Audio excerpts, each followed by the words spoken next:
Choice Awards.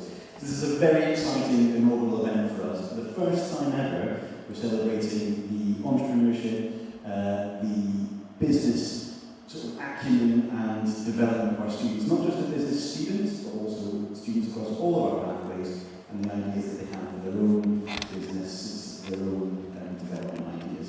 So we've got 3 candidates with us here today, ranging from Guildford and Birmingham, and we have 4 panelists. We've got Matt Russell, we've got Rachel Hiscox, we've got Stefan Malcher, and we've got Chris Cavallo, who will be interrogating our candidates quite severely. No worries, no worries at all. The premise of this event, though, effectively, is to go through the ideas that you guys have had, the businesses that you want to grow, that you've already started working on, and how ACM can best support you to grow that from this point onwards. There'll be some prizes awarded with that as well. So there's some financial incentives, there's also some one-to-one business mentoring, some networking development, and a range of other things that you can expect as well, should you be successful. So without further ado, I'd just like to introduce and thank everyone for coming along, and a massive round of applause please to our candidates, one of which, Javina, we have online, and our 2 Guildford guys here that we have with us today. So a round of applause. And first on the stage, albeit digitally, I'd like to invite Javina.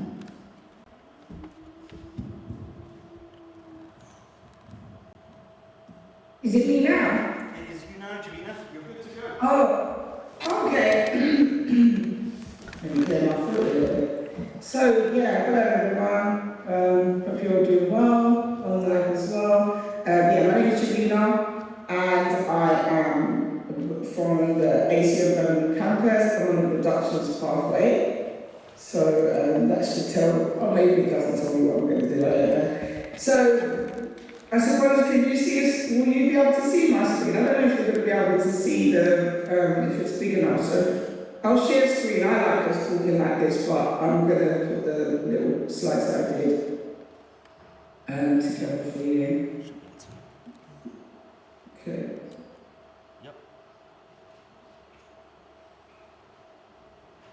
And hopefully this works, because I'm not used to all the slides. Right.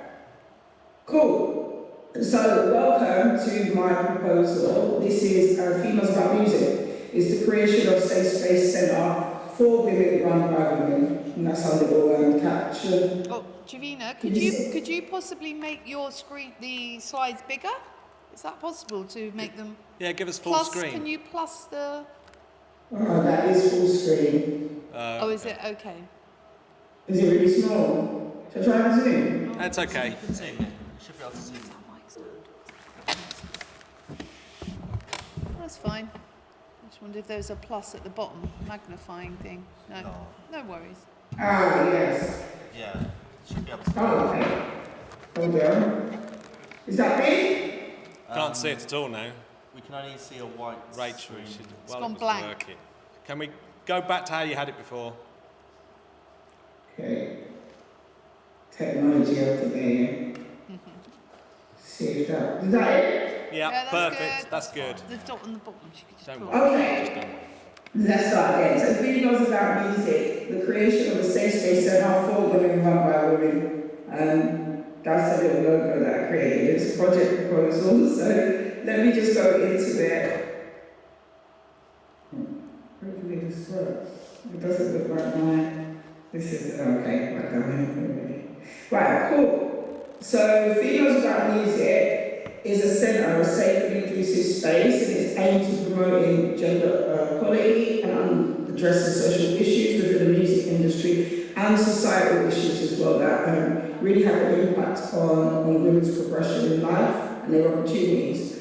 These matters, obviously, I will explain what they are, so you get a little bit of background on what that is. The proposed centre will create opportunities and support systems for aspiring female musicians all across the path in the creative aspect, while actively advocating for gender equality and raising awareness around and about violence against women and girls. You may hear me say VAW, which is violence against women and girls and recreation. So we have I have 2 co-founders. I started this with my own, a little bit of background. I come from a background of high-risk elements of domestic abuse, sexual exploitation, sex trafficking and organised crime, and along the way, even in my musical career before, I'm a drug addiction, I'm a recovered drug addict, and even before that, I was an MC, and Lady Dynamite really inspired me. Everyone remember that song, Boo? But I found that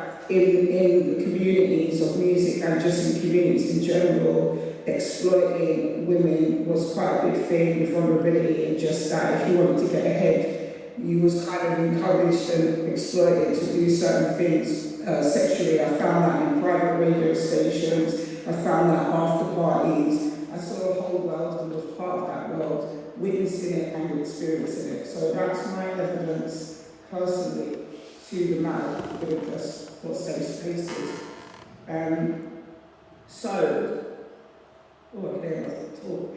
So this is a little bit about me. I've just said it in a really short time. So at the stage when I was working as an info for Westminster Women's Aid, I was writing, loved music. Music was a thing that when I was isolated, trapped in bed sits, places, not being able to get out, high extreme violence, music, I used to hum certain songs in my head. It took me to a place of the world where I felt safe. I've been brought up on reggae, groove music, garage, all sorts of different styles of music. So as I was working as a high-risk worker, I started writing, I got Apple Mac, and I just asked the place where I bought it, does it have anything where I could build some music? And I started teaching myself how to produce music, because when I researched to go back into studios in the Midlands, I'm in Worcestershire, across the board, pictures, everything was owned by men. And even when I made phone calls to say, do you have any women engineers, who's there just for inspiration for myself, I found that men were quite defensive when I asked that question. Plus certain pictures for local studios that were affordable had things like bottles of alcohol, a couple of what we call soups on the side. And for me as a recovered drug addict and alcoholic, I just found that sometimes these places, don't make you feel so comfortable. Alongside working, I was attached to loads of services and workers in the homeless sector, and they knew that I was building music for Garage Band. A lady reached out and said she has a lady that is in a homeless shelter that is quite vulnerable, wants to do music and play the guitar. I listened to her stuff, absolutely amazing, but people didn't listen to that. And she asked if I could take her with her, and my question was, and I said to her, there is nowhere to go. Which was quite sad. So alongside that, I went into ACM, got through, love at ACM, and really inspired me to push the boundary. I founded the first module in an SSL studio recordings module that to record, I was pointed to level 6 guy, really talented, but no judgment against him, it's just my experience. And he said that he would be able to record me because I wanted to use the studio. So he told me specifically get there at a certain time. I said I'll be there early, got there early, and because loads of other students were coming in, all men, I was put on the side that our slot turned to 15 minutes rush, and he didn't even record me, it was another friend of mine. So I found that at that stage it ignited something into me that I would never have to ask anyone, not just them, to go into a studio and run that desk. And one of the tutors said most people don't really do that at that stage, at that level, but I did. From the ordinance studio to the SSL, I was able to run that studio myself. So what I did is reached out to women and just said, if you want to, I will help you. I don't know a lot, but I can definitely record you to help you through the model. In that, we have had 2 other ladies, one on a production pathway, one on a creative artist pathway, and they joined Females About Music, so they are now co-founders. Alongside that, rapidly recently, it's kind of transformed to a level 5 student. She said I could put her name there, Beyonce joined us, and then we've had another student that's sort of quite quiet, but she's there, and a lady that found me on LinkedIn from Wolverhampton that taught herself on a different door from October. She's joined, very talented. And then we have a creative artist, makeup artist, and a creative director that filmed my first music video called No More Silence. She's on there to help ladies if they want to write scripts, any guidance and creative video. She's on board, and accessories and fashion black-owned women's business that was started with my cousin, and she's on hand for video shoots and any live performances if they want accessories. So I've built a creative collective of creatives that come under that industry single-handedly with going on their own. The next part is, so I'll go into statistics. I know that a lot of people may not know this. So, you know, we have the statistic. I put 2.6 to 8 because there's two variables there. But recent statistics for 2021, 22.4 of artists, 12.3 of songwriters, and 2.6 to 8 of producers in pop music were women. That's small. Then we have certain statistics that show how unsafe it is for us in different aspects of music. Women under the age of 40 are significantly more likely to have experienced sexual assault or harassment at festivals. Over 4 in 10, 43% of women under 40 have experienced unwanted sexual behaviour at UK festivals. That's from YouGov, UN Women 2018. 3 in 10, 29% of women under the age of 40 report forceful dancing, and almost a quarter, 23% have been subject to sexualised language, verbal harassment from the same pool of statistics. 48% of musicians have been sexually harassed at work, 85% did not report it, 58% have witnessed it, 61% believe freelancers are at high risk of being sexually harassed while working in musicians union in 2019. We have obviously national statistics of fraud. It's like being called a pandemic of violence. I know I work closely with Home Office and certain other charities and organisations that are trying to do a lot more in preventing crimes against women and girls. This comes from social media. I've just literally experienced this on TikTok. I'm going after this to the police station for harassment, for an harassment case. So we see that there's loads of things that create unsafety, and it seems to be a thing that's increasing. And in music, we have people such as Ray, Tanisha in America, Lily Allen, the Me Too movement's a big one, but Ray recently done a song called The Ice Cream Man, and that was an assault. You have people speaking about being blacklisted, women, because they have said no to the advances by men whilst doing music and being freezed up to produce music or put music out in contracts. And that was Tanisha in America. Her stuff is really, really cool if you want to follow her. She's really good. So that was the statistics that I had just spoken about. So our main objectives and the aims for this centre is empowering women. That comes from safe spaces. There's been loads of projects or research, shall I say, that talks about safety.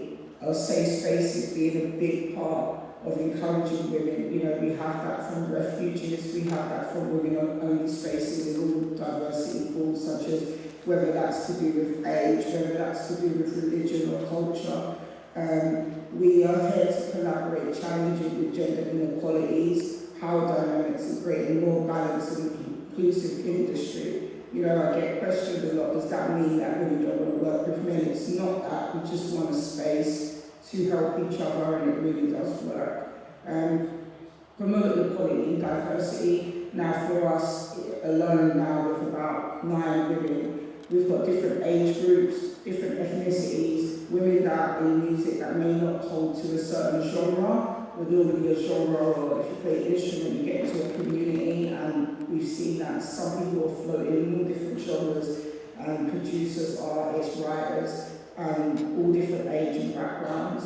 Another objective is ensuring safety, so a safe environment free from discrimination, harassment, abuse is vital for anyone's progression.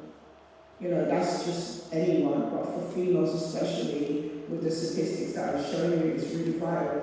You know, there's organisations already that are doing stuff like this. So Cactus City UK, they have a charter, which obviously they go to studios and ask them to, train them in how to create that safe space for women. So you'll see Metropolis that they're linked to as well, has that charter, Cactus City UK's charter in it.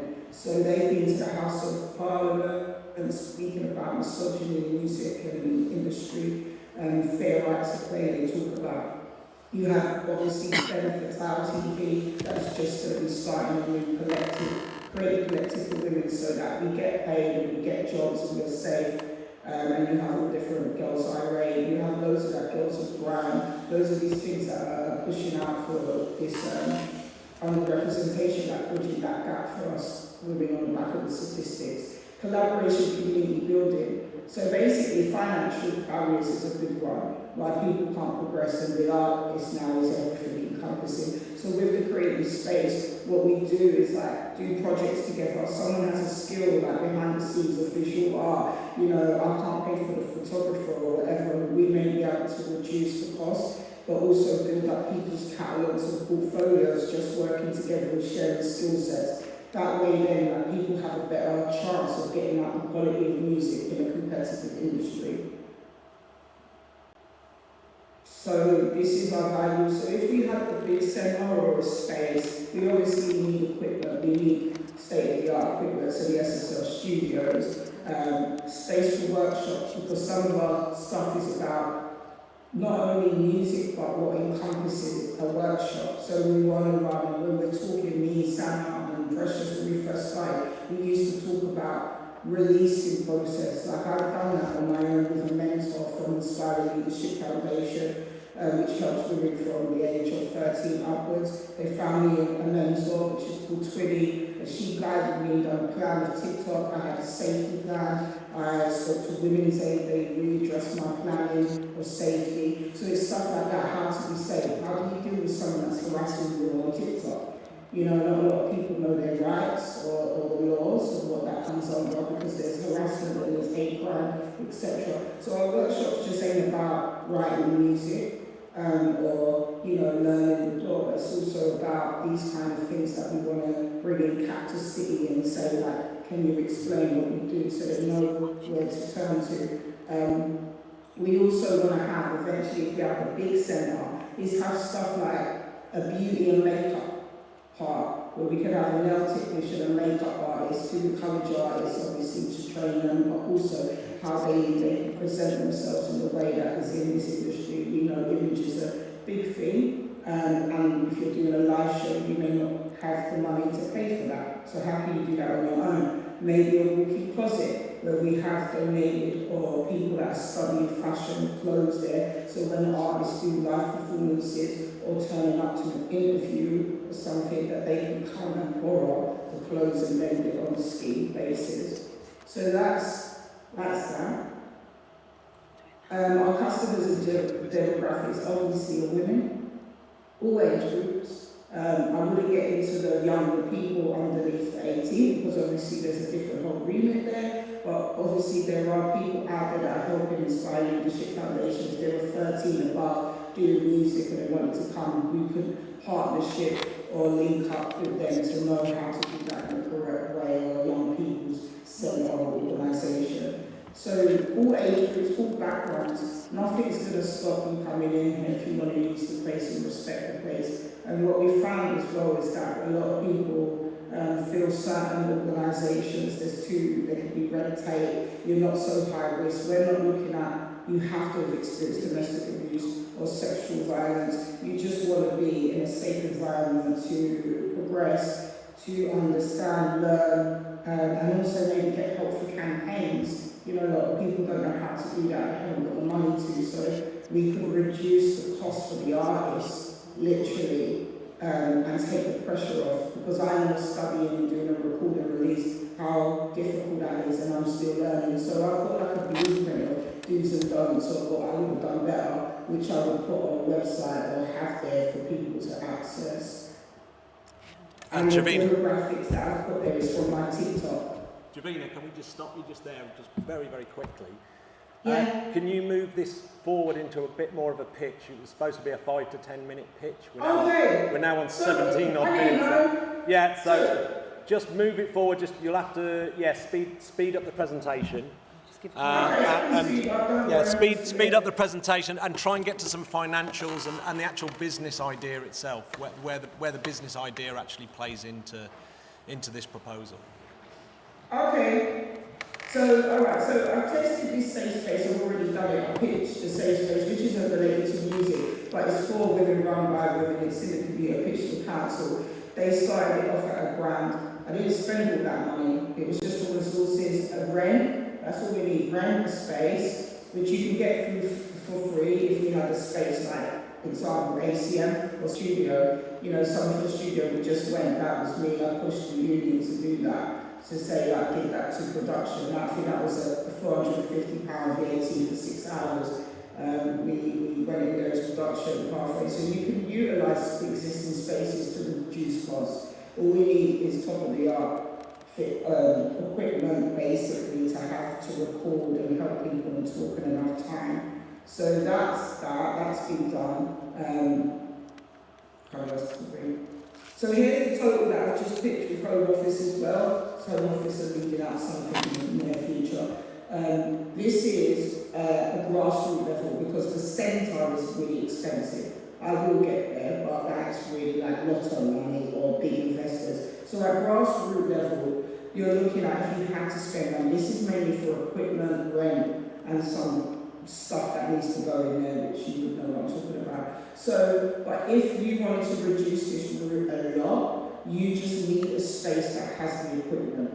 And that's all you need. You need the room for recording, and the desk and door and whatever, and then you need another space for workshop. The other things you can do on a like weekly basis, so like the things with beauty and makeup, we can bring in masterclass people to do that and put that out on social. Say if you are an artist, you need this, come here, we're going to do a photo shoot day for all artists, so you've got quality photos, makeup's done, whatever. You can run that as you're going on through the months, but maybe it's the space with the equipment, it's rent costs, that's money, and just having enough stuff. If you've done this with somewhere that's got already health and safety, safeguarding, most places will have that, you're kind of covered for all the other things that come in that, which is complex issues and stuff. So that's me on my website. So I think if I stop sharing the screen, it'll probably be better because I'll just get lost in presenting. So basically, if I was to use this money right now, I'm already doing it at ECM.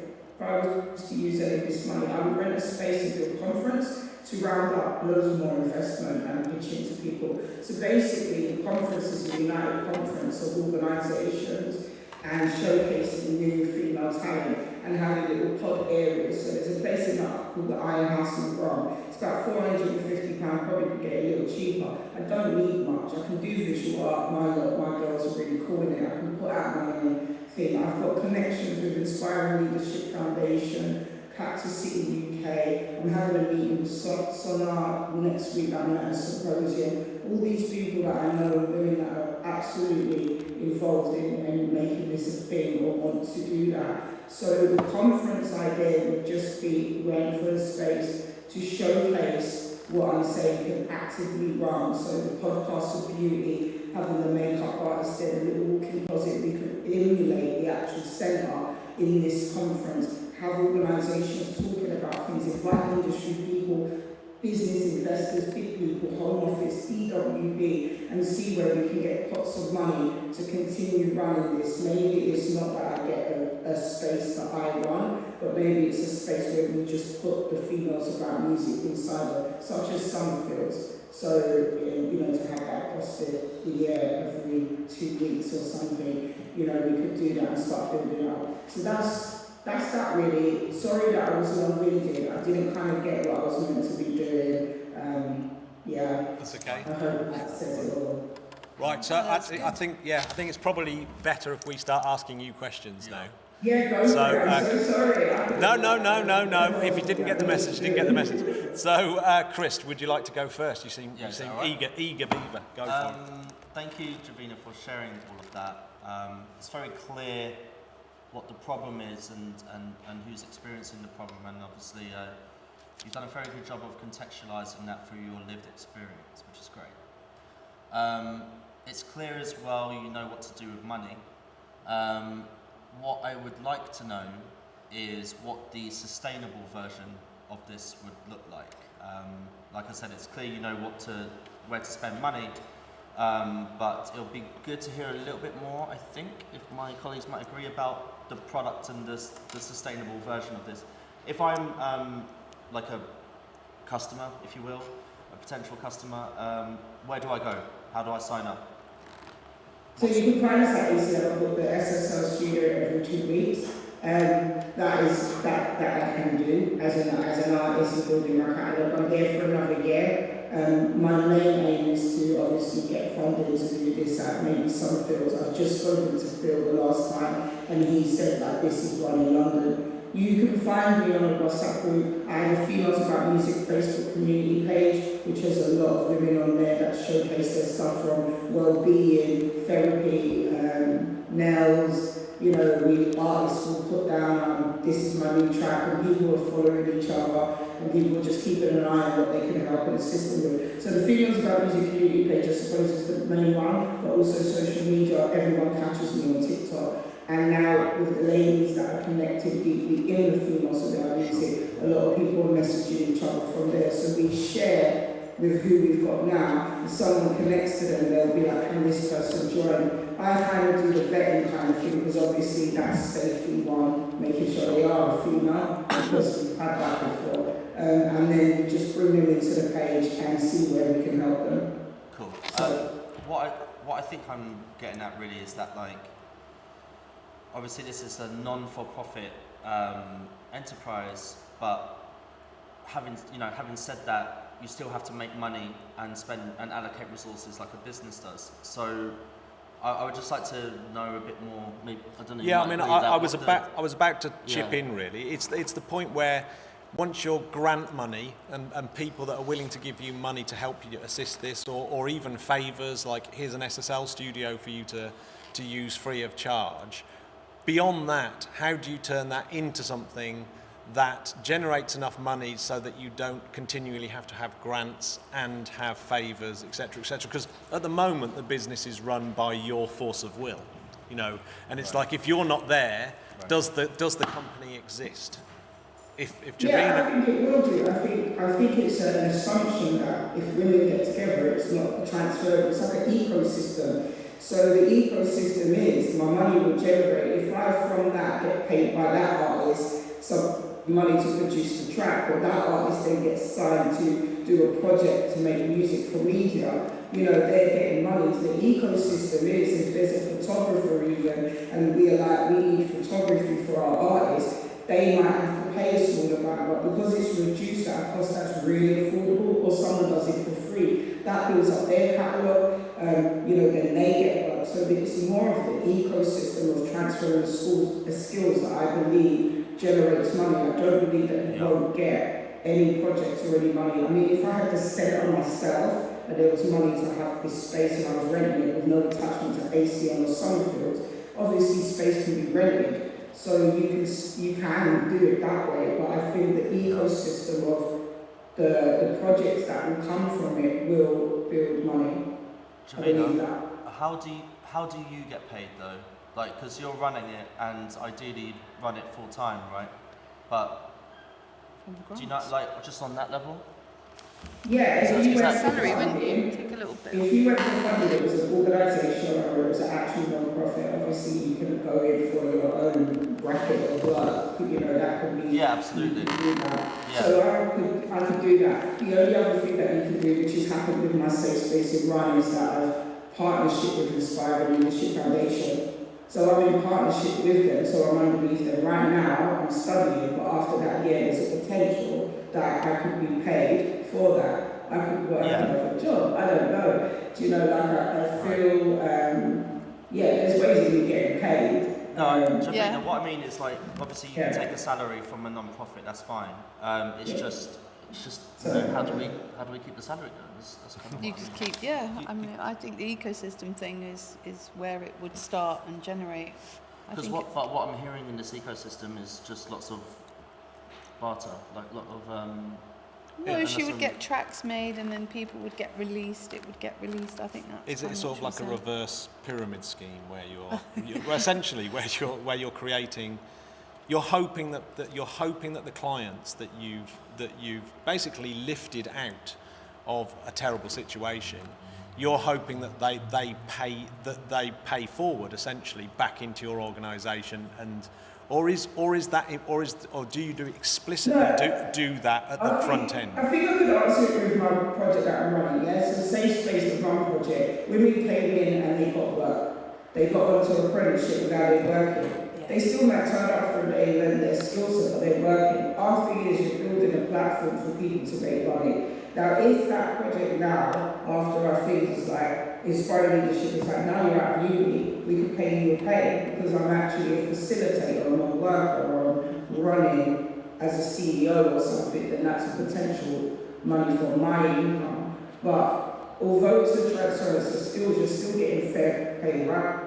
So it's up to the ladies what they agree. So if I came and a lady said, I want you to produce my album, there's a cost there, yeah? There is a cost. I'm not going to do it for free, so I get paid. So if she then moves for someone else, there might be a cost for visual art, but she might reduce it just on the fact that it's a woman trying to build up a community. I feel that does work. I mean, like I said, the run actually is proven. So a lady got an apprenticeship, she's now working as she's got a job. She still wants to lend her skill set as I can help someone fill out an application, but she's got a paid job.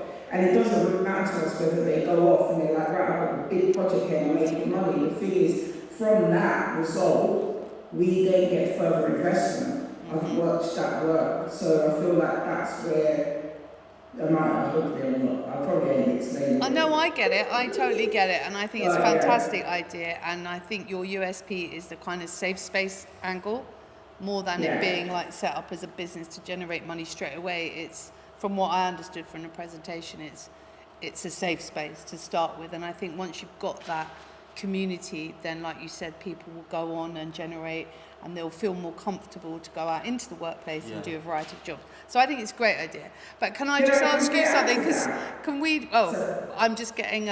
We need to hurry up because we've kind of gone. I feel like the idea of money always gets away from the fundamental thing. Exactly. The fundamental thing is we're creating a place because there's an underrepresentation of women in the industry. Yep. And we're creating that space to produce people, help people that are really wanting to be in this industry and be creative. And I feel like the somatics, personally, I have this a lot. So it's not nothing new. I'm not like funny about it because this is what I do on a regular basis with Home Office organisations, DWP, and it's like, if you just give that space, it speaks for itself. There's no restrictions and they can just grow at their pace and do what they want to do. You will see a whole new talent, a whole new productivity. I think really the reason why we're saying it is obviously the idea and the meaning behind it. Well, obviously we're all behind it. There's no doubt about that. But I think if you come for a pitch if you come and do a pitch for a business and there's money involved, you have to look at the platform itself. You're offering this platform that creates this first movement. The platform itself has to be sustainable, and you want to put money into something that is a sustainable business. No one's arguing with the concept of how transformative it is and how people like you are able to do these things anyway, as in go to government, get funding, etc., etc. But what I would be looking for is to try and create a business that would be that would stand on its own feet, so that you wouldn't have to keep have this enormous amount of energy that you have to keep calling in all those favours. Stefan, before we wrap up, you seem like you wanted to ask a question. I want to clarify a few things, but Javina, first of all, congrats, because honestly I'm impressed, and I'm impressed by your passion, and this is clearly a project that can achieve something really meaningful. One thing that is kind of like in addition to what my colleagues asked you earlier, I noticed that on the budget slides you had a list of additional potential revenue sources, but because I didn't see too many numbers there, do you have any sort of financial forecast, any idea of how much those additional sources can actually contribute?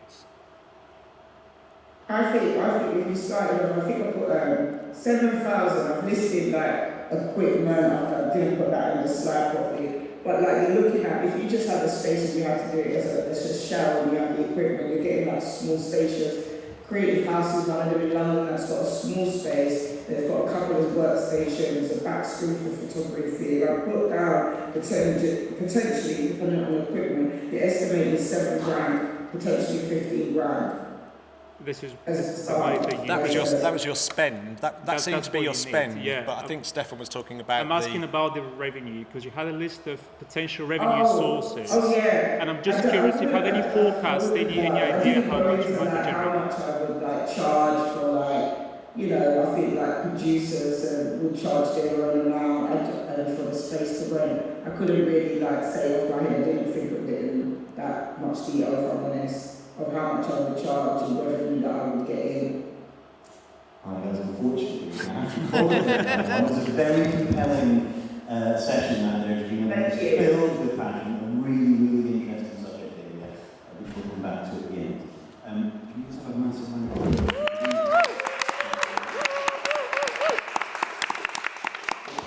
Next up we have James. So James is from Guildford. James, you were on which pathway?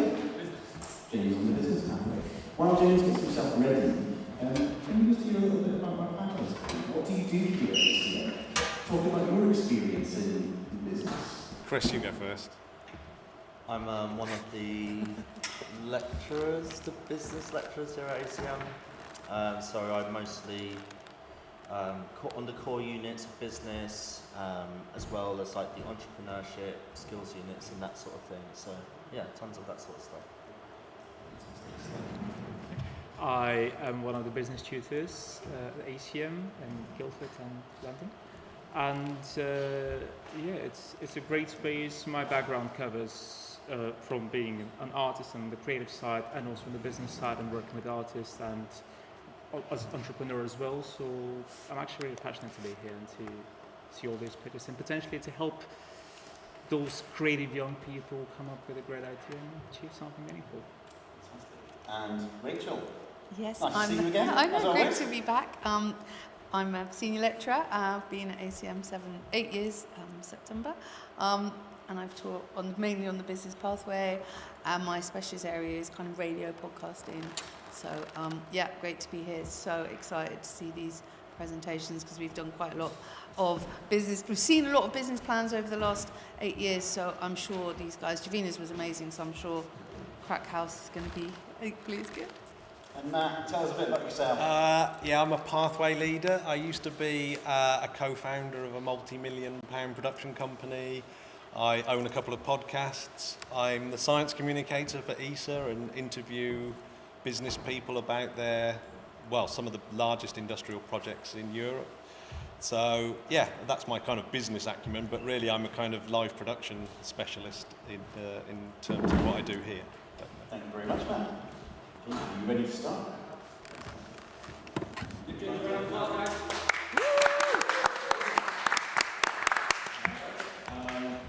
see you all again. This is Crack House, the production house that we formed last term at ACM. Yes, the name is a bit funny, but everyone remembers it, so that is the main point for that. So about us, we're a production house. We're dedicated to helping artists do their best work. We're for ACM students, but not just ACM students. We started off with that, and in the last... Sorry, James.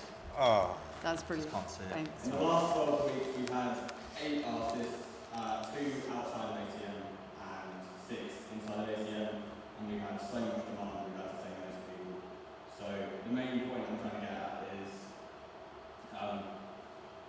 so there's a clear demand for people getting in the studio. We've used the SSL studio as our main area, and I know there's so many musicians that either don't know a producer to get them in the studio and record, or can't convince them to spend their credits. We have 3 producers, and therefore we can get 12 hours a week of studio time.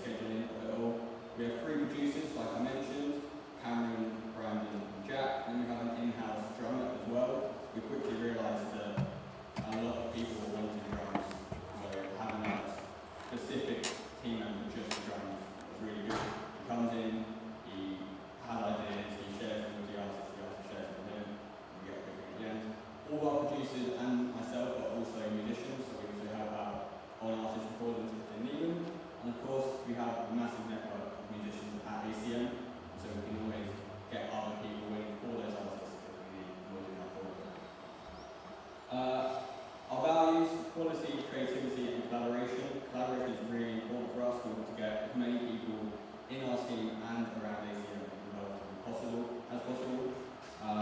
And provide a welcoming environment for artists to produce their best work to a professional standard and have fun working as a team. So the goals and objectives moving forward. So we want to acquire a unique domain. We built a website, which I'll show you at the end. However, it's on Wix, and to have it sort of accessible via Google just by searching it, and to get a domain, I'll go over the cost of that at the end. So at the moment, you can only access it if you have the link already. I can, yes, sorry.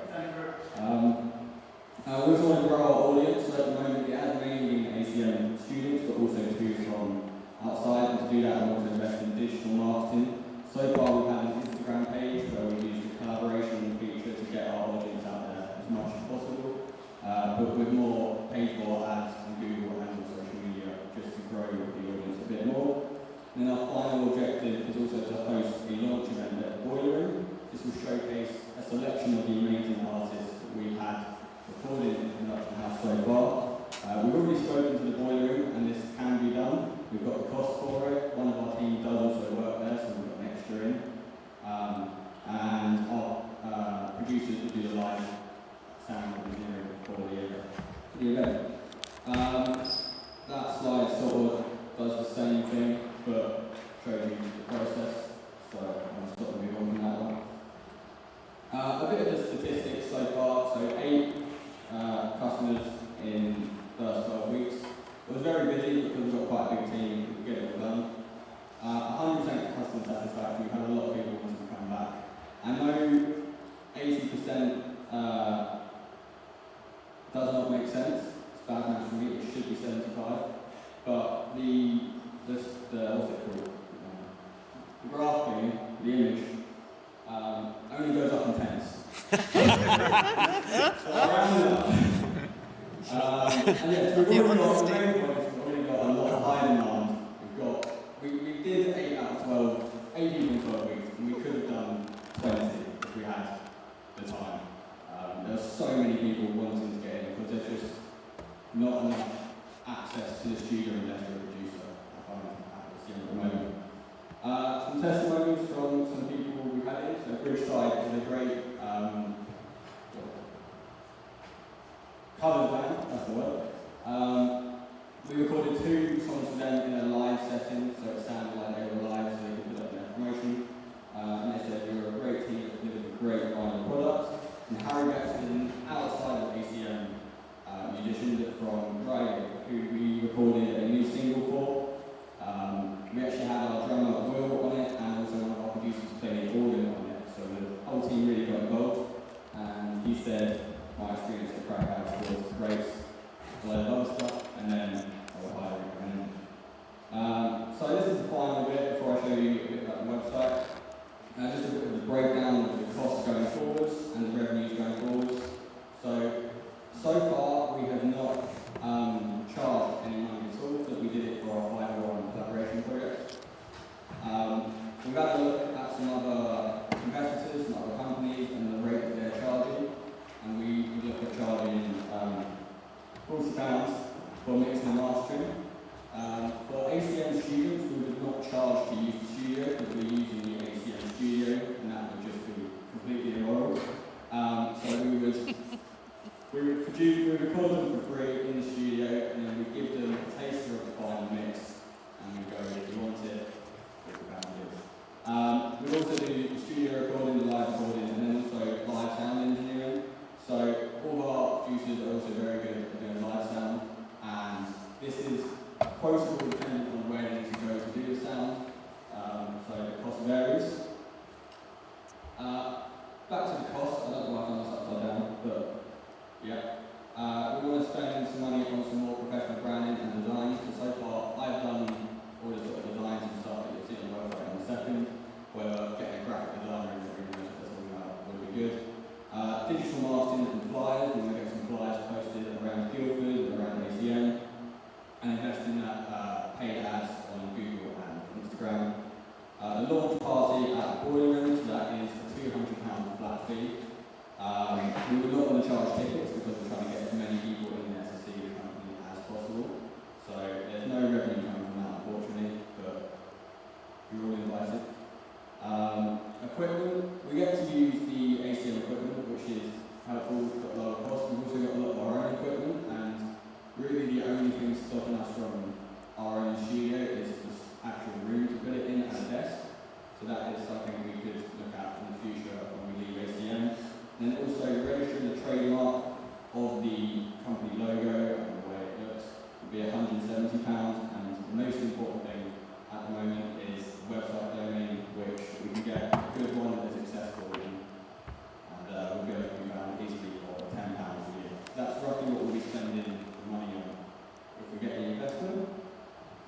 display out.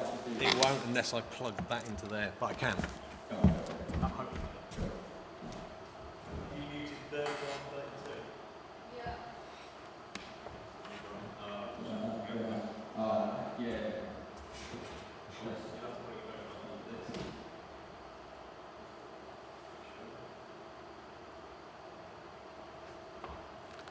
Okay. Right. So I'll play it. It's not playing. Yeah. Oh. Oh, you have to select.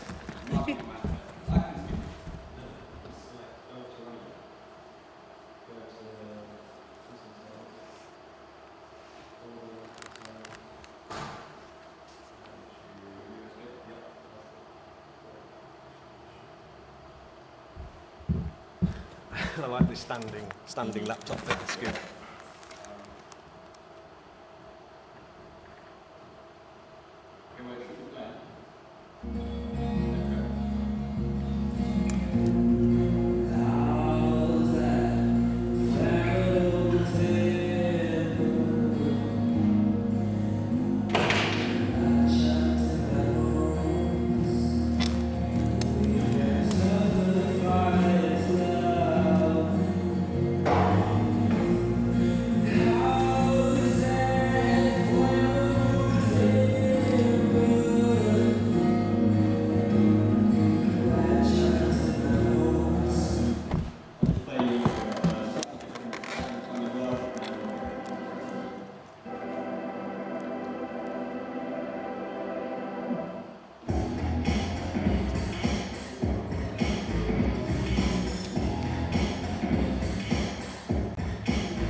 And that's all I can play now because they are not published yet, these songs. The playlist will be on Spotify once the artist releases them. But anyway, so moving on the homepage, we've just got a bit of like some testimonials, featured project we did, contact info. This will send me an email and you can sort of get in touch. We've got directions and newsletters that send out every month just what we've been up to. And so on. About us, just at the homepage, I sort of talked about all this, so I'll just give it a look. And then services, as I said, we've got recording, live recording, music production, mix and mastering, in-house session musicians. One thing I didn't mention is that we film every session, and we also take loads and loads of pictures, and that's free for every artist we come in. You get free access to that, you can use it for music videos or promotion of social media, anything you want. We have a range of cameras, phones, actual cameras, film cameras, so there's a lot to choose from there. On the portfolio, here's some of the people we have, so there's the 8 projects we've had. So for example, we did a live recording for a student here, also one of our team members as well. That's cool. And that's what the looks look like. And then the contacts. Yeah. That's the website so far. Thank you very much. I'm going to stop talking now. Yes. You rounded up. Ooh, can I go first? Is that all right? Yeah. Do you want to go first? Can I go first? You can go first. Because I'm going to have to go in on the marketing vibe. Because marketing is my thing. Nice one. Really good. A couple of things about the kind of marketing stuff. Why is it called Crack House? So, we had no idea what to call it. We were assisted with Matt Russell. Oh, it's your fault. I actually remember the genesis of it. And one of our producers, Cameron Day, said it as a joke, and Matt went, that's great. So, blame that. Wow. Do I get any royalties? No. We did think about changing it, but the word spread around ACM really quickly. I know people might hear the name and think of something else, but they're hearing the name and they're saying it back to us. And a lot of people we hadn't told about it, were talking to us about our own thing because they heard the name. So because it's catchy, we decided to keep it. Okay. So, I'm gonna interject. If you're not quick no, enough no, with your question, no, Ray, no, because Stefan, from a, go, from, go. A, from a branding and marketing perspective, I think that might be worth looking at again. Yeah. That would be my opinion, because and I'm maybe being a bit too niche or inappropriate, but that might give a connotation for a certain type of music coming out from people's other perspectives. So if you think you know what I'm saying. And moving onwards, if you when you obviously this is because you're at ACM. Yeah. So when you leave ACM, what facilities are you going to have to use and take over? We've sort of all got the range of our own equipment in the team. I'm a drummer. I've got 2 drum kits, 1 big, 1 small, different sounds. Our producers all have lots of guitars, bass guitars, keyboards, drums, all that. We also got drums and stuff. The only thing we're missing is the room to put it in and the desk. So we've got a year. We can keep working on investments and getting the money out, and now we can start charging in September. So that's. And what would you look to buy? A desk, or do you think you could do it without a desk? Would you just have like software? What do you think you need to carry on in the way it is and getting these great testimonials and stuff? Yeah. There's a large drumming component, right, which is expensive to do. Am I wrong? Well, you'll need a drum room, and Yeah, so you need a good space. People don't want to record in a facility where the drum room doesn't sound great. So it's that would be your primary point, I would imagine. I mean, the big cost of leaving ACM would be the room. Yeah. I mean, Yeah, that's you what I can mean. get away with that desk. But that's is what I was that going to say. Your business plan really only maps out the next year while you have access to ACM facilities, doesn't it? And really, what I would have expected is to go, yes, you've got another year of ACM facilities, but is there something that you can do to then say, this has given us an amazing opportunity, because essentially ACM are already investing in Crack House because you've got the facilities for free. But yeah, is there something more you can do that you walk straight out of that into your own facility as a sort of seamless experience? So I mean, the way we can do that is by we're going to start charging, so we'll start saving money. Also getting more investment from other places. We will be doing mixing and mastering, just getting tracks sent in, so we can do that from home. We're doing it over summer now with a couple of artists. So there's a constant stream coming in, and then if there's a couple of months where we don't have a studio yet or something, that's going to be an expensive cost for sure. So that it's just we have to keep pitching to more people. My question, can I finish off my question, which was, what would you get? Would you try and get another desk? Because the quality of that sound was amazing. Yeah. Was that through the SSL then? That was through the SSL. Yeah, that's what I said. So, Yeah. so my question is, I think would you technically- feel that you would, moving on to your sort of next phase, would you want an SSL? Would that be what you'd want to carry on in that way? I don't know whether I can say this on here, Oh. but we tend to avoid using the effects and the sound of the desk as much as possible, but it's always great. Well, it's Also, it's the room. It's the room. it's a room. I mean, It's the it's the experience. Well, Yeah, it's yeah. also the sound, the room, right? Yeah, It's like, the one thing that I didn't see as a sort of revenue stream, which knowing a lot of studio owners now, one big massive revenue stream is the cut-in on songwriting and the actual kind of publishing on songs. Is that something that Crack House would do? Would your producers actually start cutting themselves in with songwriting credits? Yeah, so for example, the Semi track, Cameron and Rob usually had a massive input in songwriting, and they worked out between them. So if Cameron's going to do all the work on that production, it's his own thing, the rest of the team's not going to take his money. So he worked out his own sort of deal. So for Crack House, you don't necessarily see that, so would you be more entitled to kind of, would it be a better idea, in fact, to kind of any studio producer working within the Crack House kind of thing, you're kind of pooling that and saying we're building the studio together, or do you think that that's not going to work because what you want to do is you encourage your producers to work however they want to work? I mean, I think the flexibility of the producers working however they can, working from home and then mixing and stuff like that is really important. So who is Crack House then? Sorry? So who is Crack Crack House House then? is the group. We are the group, we work together, we get artists in, and then our can look at our team and go, oh, well, him specifically, but everyone gets involved with it and helps out. It's definitely something to think about. So I'm just going to Stefan, anything to add? Yeah, I mean, kind of like what you both said. So, I would have loved to see a bit more details on the financial side, just because, as Rachel pointed out, right now, this seems like a partnership with ACM, basically. You're using his ACM facilities, and that's great, and the product is amazing. My only concern is that potentially if you could have like maybe a timeline for the development of the business, what's going to happen in 1 year's time? What are your plans? How are you planning to secure the finances you need so you can keep going with that same success rate?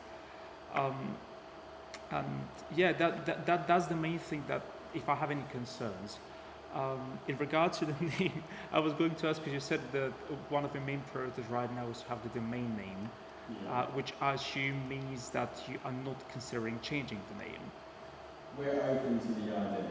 Okay. And if you're not It's been changing, discussed, we haven't come up with one good enough to replace it yet. Is crackhouse.com gone? I was I'm going to ask assuming it if the is. domain is. It's gone. I might assume it's gone. But doesn't use Yeah, but that probably doesn't mean it's cheap.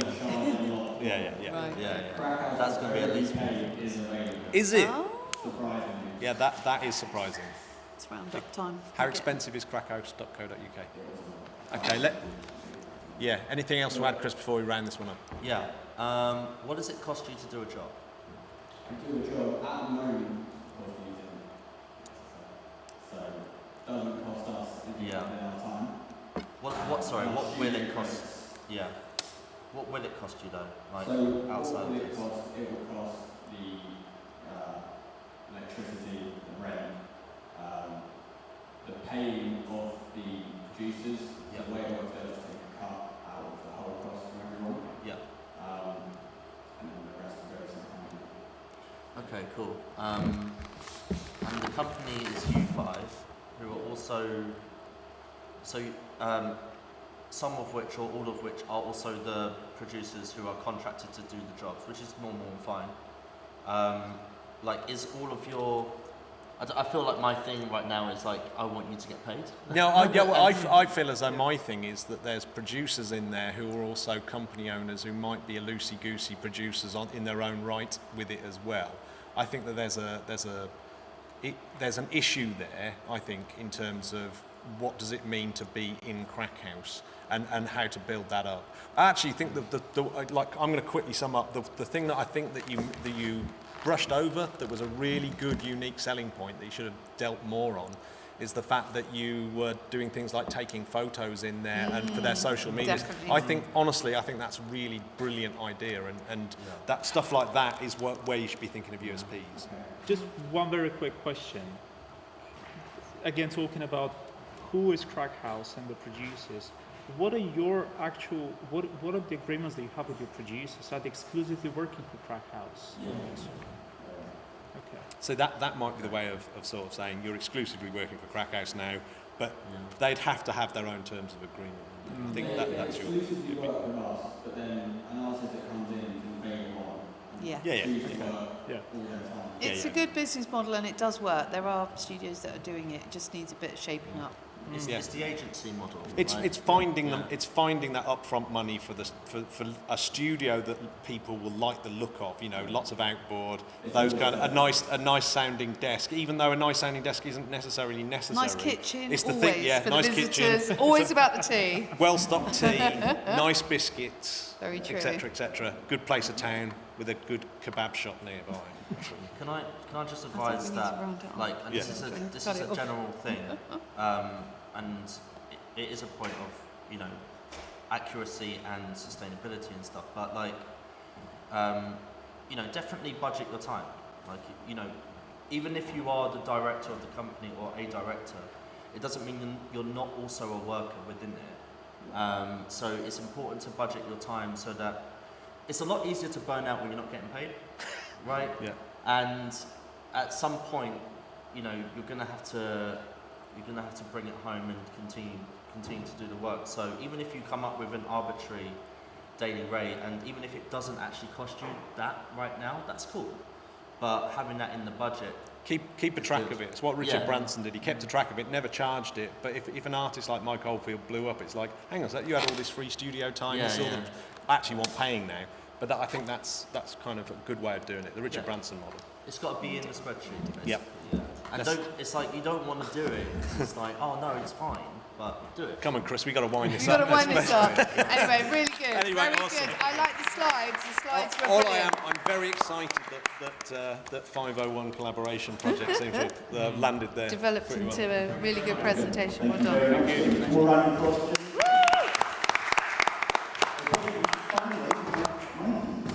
Come on, Mikey, you going to play any audio? Let's make sure we get that. One thing that sets you up, Aaron, can you just tell us a little bit about what you're expecting to see today from the presentation? What's the thing you look for most in your evaluating the potential business that could go a bit further with the numbers and proposals? Clarity. The perfect. I'm looking for the perfect pitch. What is the Perfect pitch. Well, it's company overview, company review? vision and mission, Okay. USP, Yeah. definitely some financials. The team is very important. Who are you, and what are your, what are your credentials, and why are you right for this this opportunity? And what advice would you guys give to young professionals who are wishing to start their own businesses or their own ventures at this stage? I suppose it would just be like try and be really clear on the problem that you're solving and who you're solving it for. It's not always a word that people use, but and problem doesn't necessarily mean like a bad thing. It could mean an unmet desire. But if you can encapsulate what your solution is a solution to and who it's a solution for, it's a lot easier to deliver a pitch and sell it to people, I think. And what do you think those problems are, certainly for our industry, in the next 10 years? What are those problems that need to be solved? How long you got? How long? This is just a literally filler. This is what I ask students actually, like all of the time. But I mean, there's a lot to be said, obviously, about the kind of.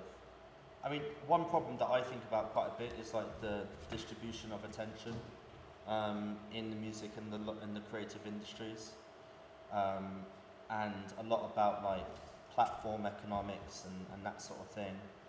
And you can encapsulate streaming into all of that and that sort of thing. But I mean, I think the industry is starting to wise up about the kind of more direct economics of the music industry. I mean, SoundCloud are doing some interesting things about kind of bridging that artist to fan gap and that sort of thing.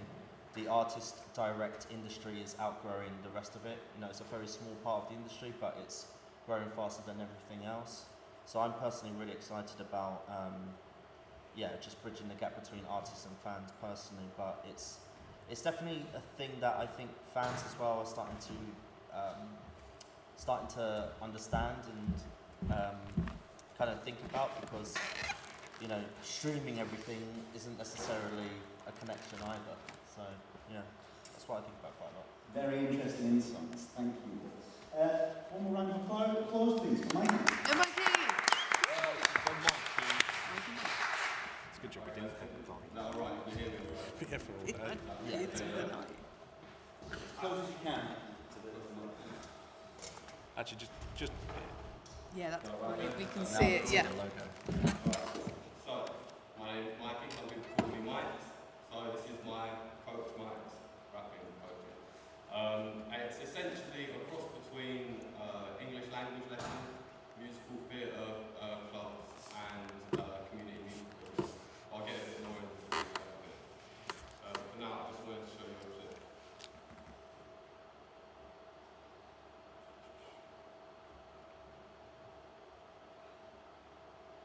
Alright, I don't know if it's going to work. Volume.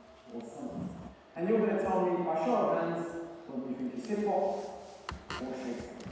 Does that make sense? Okay. So the first one we'll go for is To destroy the beauty from which one came. To destroy the beauty from which one came. I think that's hip hop, raise your hands, please. And that's Shakespeare, raise your hands, please. Okay, that's 70% towards Shakespeare. From a gentleman known as Sean Carter, better known as Jay-Z, from a track from Can I Live? Look for another one. Maybe it's hatred I spew, maybe it's food for the spirit. Maybe it's hatred I spew, maybe it's food for the spirit. Hip hop? Shakespeare. Okay, another one towards Shakespeare. Interesting. Anyone heard of a gentleman known as Eminem? He's not Shakespeare. That's from the track Eminem did today. So that's just, I've just included that because I wanted to show how rich the language in hip hop can be. I've actually just finished my dissertation on, so it's trying to get into this.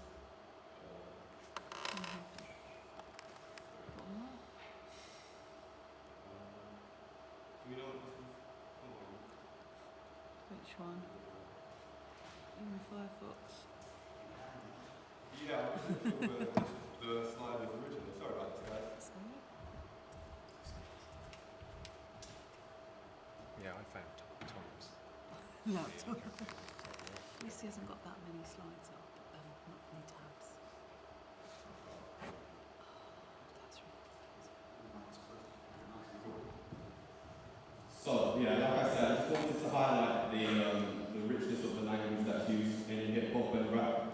It can often get overlooked. And when I was in school, personally, I actually was heavily involved in things like Shakespeare through acting and drama. And I didn't understand the language that was involved with it. And I actually had to, when I was learning lines or even monologues, I would have to translate it into regular English first and then kind of perform it in a way that I practice for more contemporary language. And that really helped me kind of understand the language that I was having to use in my classes, and I kind of wanted to develop that into a more formal process. But unfortunately, the education system tends to pull any kind of changes to the curriculum back into the standardised version that it has. We've actually been learning about Shakespeare the same way since 1970s at least. And like I said, it's very difficult to make any sort of changes within the education system itself. As well, like lower income areas correlated to the lower GCSE grades. As I mentioned, it's my idea is kind of a cross between an English class and a theatre company, where we would be able to explore the same critical thinking and analysis that you would use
the way that I do this, as I said, developing the critical analysis in contemporary text, the accessible uses of English grammar terminology, and enhancing the creativity and performance tools. So the way that I pictured it is there would be, if we took one class and split them into 2 groups across 3 days, you could spend the first day with group 1 learning the critical analysis, and group 2 learning looking at artists' performance and how they can apply it to themselves. And then on the second day, those 2 groups would swap, and on the third day, they would all come together and they would write their own verses and perform them in either a workshop or ideally have a recording done so that you could get demos sent home. So we could do this in school workshops. I remember when I was in primary school, secondary school, things like Stagecoach would come through, and they'd mark out a couple of days for everybody to do that. So that was my first idea of just getting the word around to spread it as well. And then once we were a bit more established, finding a venue and hosting weekly workshops, where again it would be a case of by the end of the month you would have recordings done, and each group per month would be able to take on the demo EP. And and then finally potentially one-on-one private tutoring, which would be at my time, kind of similar to an English tutor. Me myself, as I say, I was heavily involved in drama and theatre schools from a young age. I actually worked at one as well, so I kind of seen the progression and just being able to be part of the end product and seeing how we start with students that don't necessarily know a lot about the content and seeing it progress to the finished product, I thought was amazing. I've always had hip-hop in my life personally. As I mentioned, it's helped me through a lot of my education itself. I'm in the midst of getting a first, at worst, 2-1 in my degree for rap at the moment, and as part of my course, I was involved in a Async Outreach program. And we went to the 3 Rivers School and we hosted a workshop for a couple of days there as well. And I had 3 students that I helped write rap verse. The person that was meant to perform it was unfortunately sick on the day of recording, so I then had to coach a secondary student to get them from 0 to ready to record on the same day as well. And you can speak to Caroline about that if you need. In terms of similar brands, I mentioned Stagecoach, but their content is limited to musical theatre, and as I said, that just really doesn't speak to everybody. It was hard enough for me to get Hamilton included in musical theatre class, let alone actual rap. And then there's also companies such as smartrapper.com. They do provide expansive knowledge about the industry, but it focuses on people who are already professionals in the industry, whereas I'm obviously targeting people who are kind of 15 to 18 who are going through exams to help those skills. And there's also something in Croydon called the Legacy Youth Zone.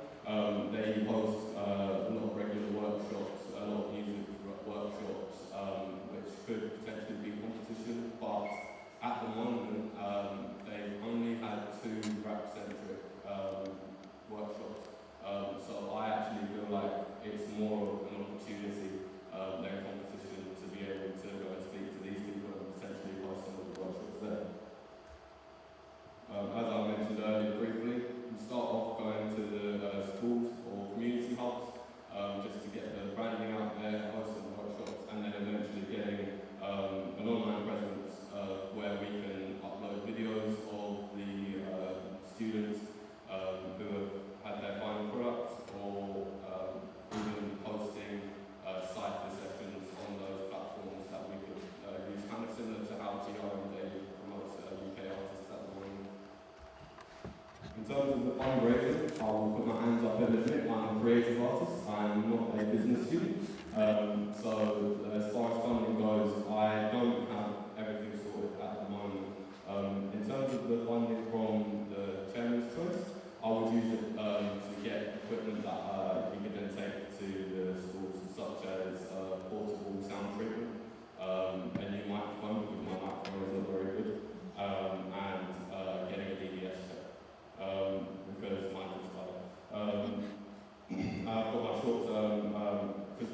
I'm not going to get too far into this, this is my own thing. Ultimately, I want to open my own venue, kind of similar size to the Boiler Room, with a recording studio up top and like a jazz cafe vibe underneath, so that you can record it above and have that music played, kind of creating a music community hub. But that's long term. This is the short term version of that, where I see being able to make an impact on the local community while still having hip hop involved. And I've also looked at the PRS Foundation. They've got an open fund. I'm not sure, to be honest, if I would even be able eligible for that, because I haven't got the company set up as it is. However, Arts Council England have launched the Hub Investment Programme for music education opportunities, which I think is more up my alley. But like I say, when it comes to the funding, this is definitely my weak point, which is why I'm looking more towards the mentoring and the business support package. Obviously, the investment would be great, cash coming on board, so that would be great. But ultimately, I think the more beneficial thing for my brands and products would be just to get the mentoring at the moment, to be honest with you. So that's all I've got, but I'm sure we've got one or two questions I'll be happy to answer.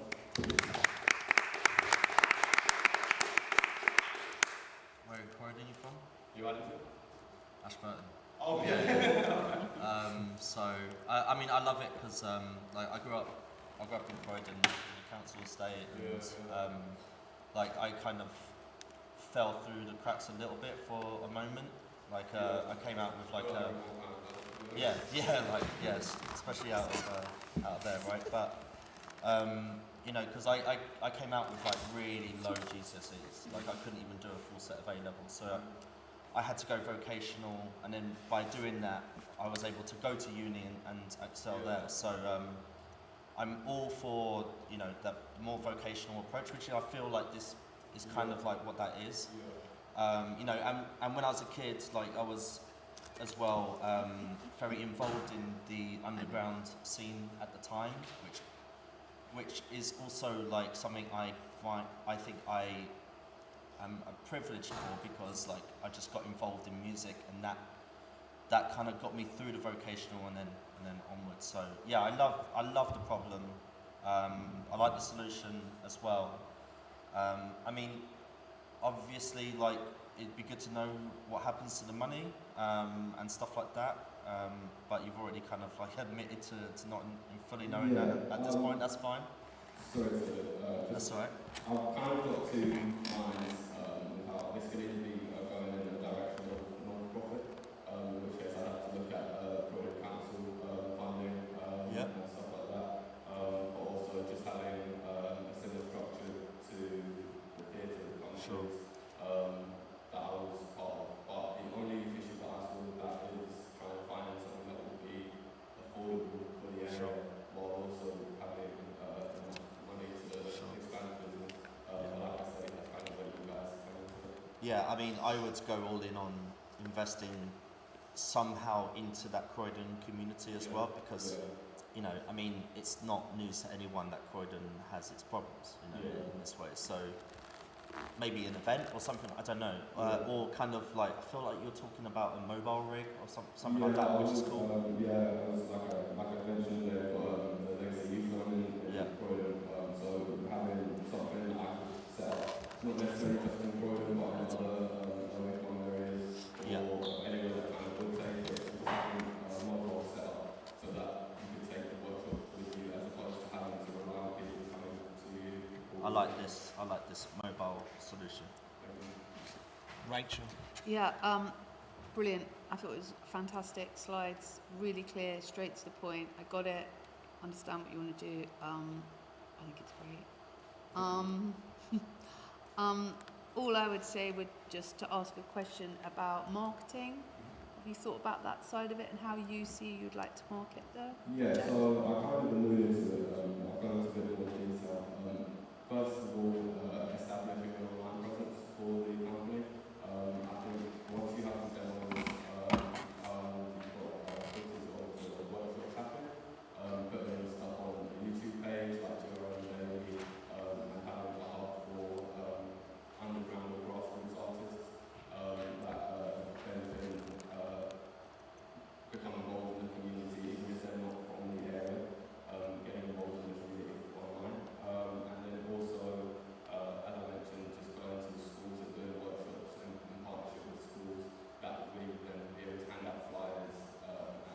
To get to that point though, Yeah. that's the bit I'm interested in, and I would love to work with you on this if I'm allowed to. I was like, yeah, I'm doing my Deborah Meaden thing. I think it's brilliant. I think it's brilliant, and I think there is, you know, that part, because there's sort of two parts of marketing there. That you were saying about marketing your actual, what's it called again, Mike's? Yeah, it's just rap mastery or rap poetry. I haven't got it So there's money that you know you could sort out the branding, marketing.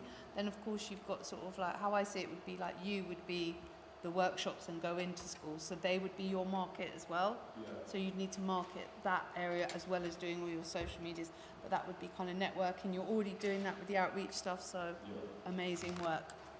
Stormzy. Yeah, and also sort of Captain Conan as well. Right, yeah. Conan's got his own foundation, but I don't have necessarily access to it straight away. But yeah, like I said, these things have crossed my mind. It's just the first step to get to those places. I'm missing the step, you know. That's why we're here today. That's why you're here today, and well done for turning up and Love that. great slides. Yes, definitely. Have you got anything to add? Well, apart from congratulating you, because honestly, I love the presentation. It was very clear. You kind of like ticked all the boxes, answered all the questions that we could have potentially had. I love the fact that you've done your competition analysis as well, so we knew basically what your potential competitors might be. You have an idea of what you might be doing with the money and what you might need from us potentially for mentoring in the business package, which is great. Is it safe for me to assume that you're potentially interested in expanding this beyond maybe on a national level, maybe having a lot of people working for this organization? Yeah. Honestly, my personal thing, as I was kind of explaining earlier, would be my venue, and this would kind of be a subsidiary eventually to that, because if I am able to kind of have these workshops hosted within the venue that I have, then it would kind of feed into itself. This is kind of the first step to have stacked on top of one thing, which would be the venue, stacked on top of the other thing, being a recording studio. So it's just basically step one to actualising the final product. I'm going to agree. It was a really awesome pitch, I've virtually got no questions from it, other than the ones that have been kind of brought up. Because there's a few little things in there, like like for example the fact that we in some ways you're a little education business that's going into schools, etc., and kind of opening people's minds and helping them. But ultimately, you've just then let a little bit of a cat out the bag, saying that you want to also build a venue, and that's kind of like that's your final destination. I'm Yeah. I'm here just focusing on the workshop side of things. Yeah, it's interesting that though, because you want to be careful that you don't have project creep, if you see what I mean, where you've got this venue as your goal, but really you're building another business that's to the side of that. I understand that.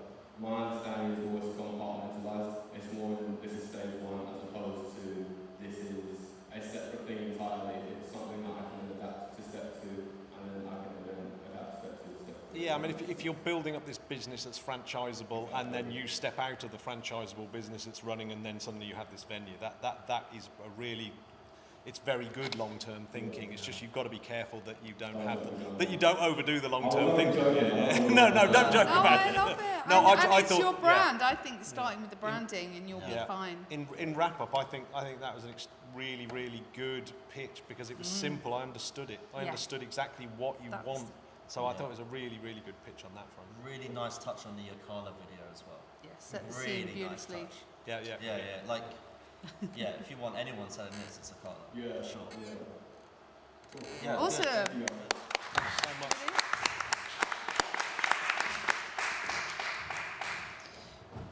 A massive thanks again to Mikey. One more round of applause, please. Okay,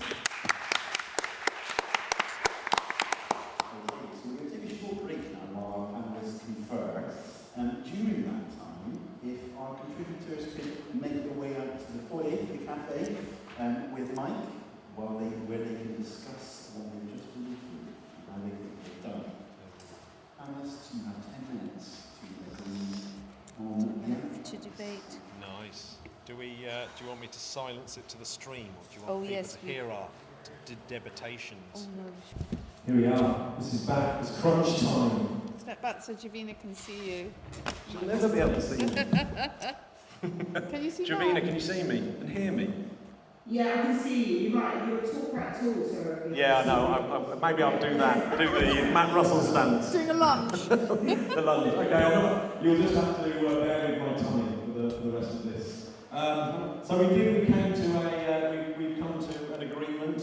There was lots of shouting and punching, but we've kind of come to a conclusion. So all three pitches we thought were amazing.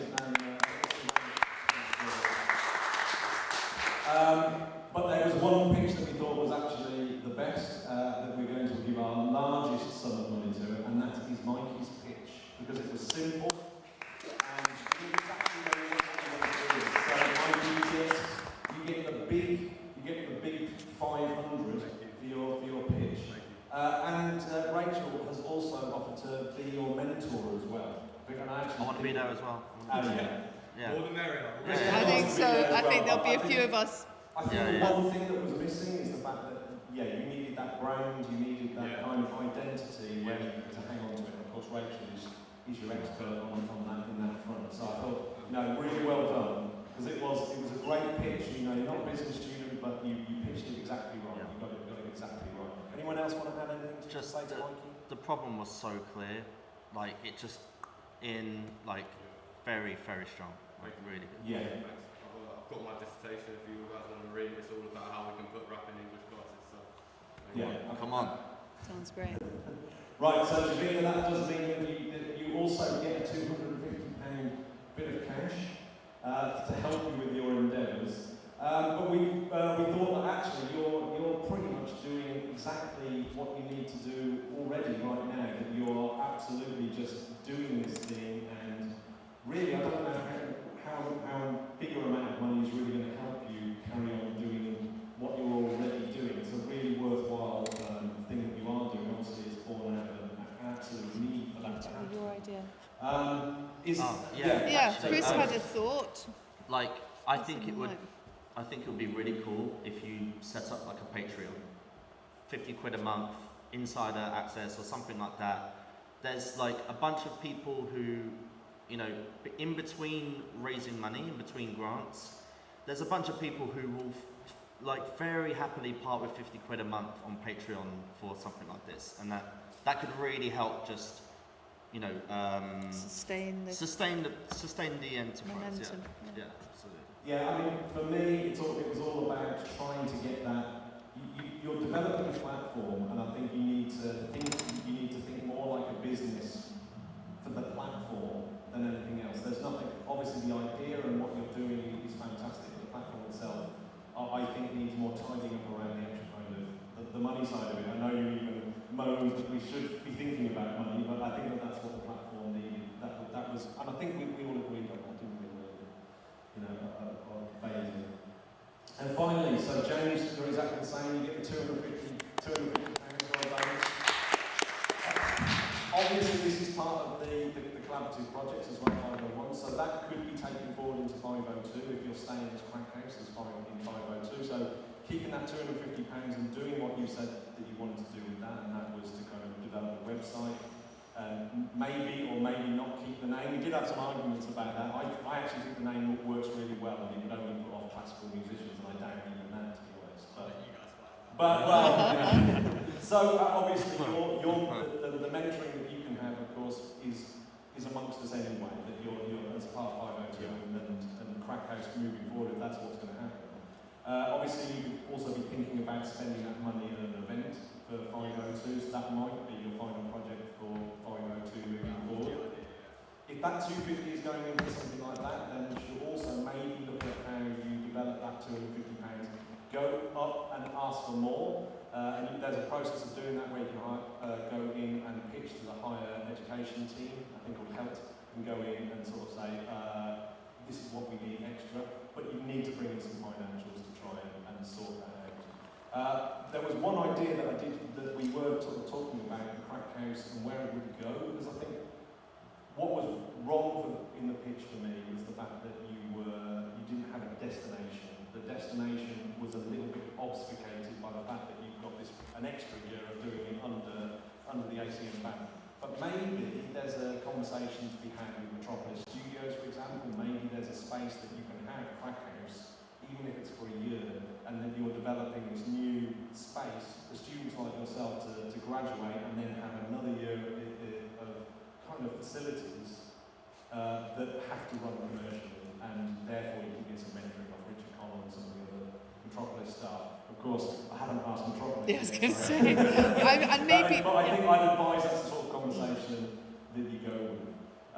Is there anything anyone And else? just come with tighten up your pitch. Do you know what I mean? It was really good, considering you're not business. No, you are business student. But you're second year. Oh, well, your first year. You've got 2 more years to nail that pitch. I sort of put it together in 2 days because I was working with the assignments. Yeah. Well, that's a really good I'm reason. I'm Really good I'm reason. looking forward to What is that, first you know, year? and- Oh, you've got loads of time. Come back next to the next Chairman's Choice, and your pitch will be perfect.